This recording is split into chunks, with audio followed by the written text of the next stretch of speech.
Hey everybody, it's Paul Matrogene again, and I'm back with another episode of my series known now as The Ugly White Dude. You're probably wondering where in the heck I came up with an idea like The Ugly White Dude.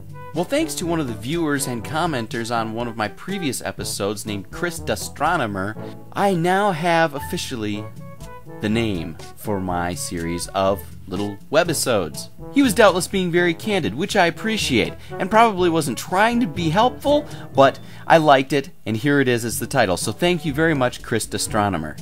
I have more information for you guys. If you're really crazy enough to want to keep up with me, you can find me on Facebook. Just type in The Ugly White Dude on the Facebook search bar.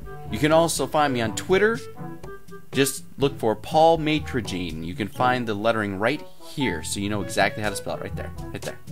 See? So anyway, today is May 8th, 2011, and boy have we got some interesting stuff going on. A bunch of little tidbits. How about we'll start with the good news. The good news is gas is expected to drop a whole 50 cents per gallon by the time summer rolls around, which is about June. So, assuming we are about $4 a gallon straight across the country, we should be down to $3.50 a gallon by the time summer comes. Yay? Come on, people, you're killing me here! Gas is pretty pricey at $3.50 a gallon. I don't know why we should be so excited about a 50-cent drop by June.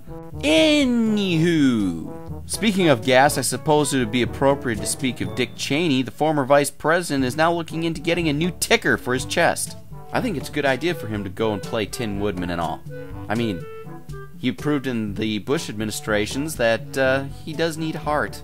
Moving on to China. As we all know, the new iPad 2 is out from Apple. When the iPad 2 was released at an Apple store in Beijing, crowds stormed the place.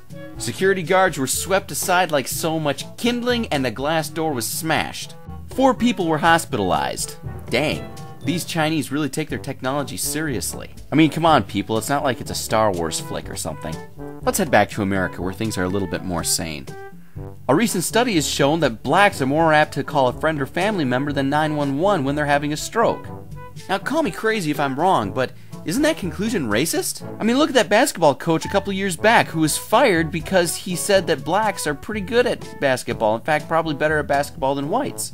That was a positive thing that he said, and he was fired for it. So for a study to go ahead and turn up the idea that blacks are more apt to call a friend or family member than a white would under the same circumstances, wouldn't that be racist? Where's the NAACP on this one? Oh, now we're going into something that I really appreciate. I like country music. Yes, I know. I really have issues, but I like country music. And one of my heroes is Blake Shelton. Come on, you gotta love his old Red song. Anyway, he recently made a post on Twitter saying that he'd like to rewrite one of his favorite Shania Twain songs into some kind of song that insinuates that he would really beat to a bloody pulp any guy who touched him inappropriately.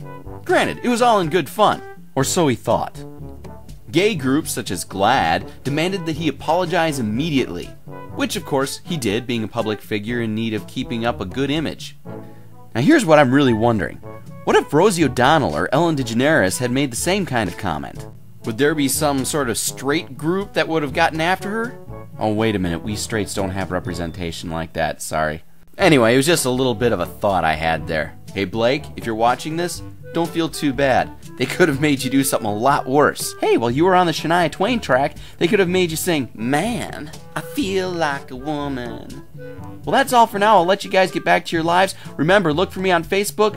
Just type The Ugly White Dude in the search bar on Facebook, or you can find me at Twitter. Just look for Paul Matrogene, one word. And of course, don't forget to subscribe to my YouTube channel so you don't miss a single one of these very annoying little video clips. We'll talk to you all later.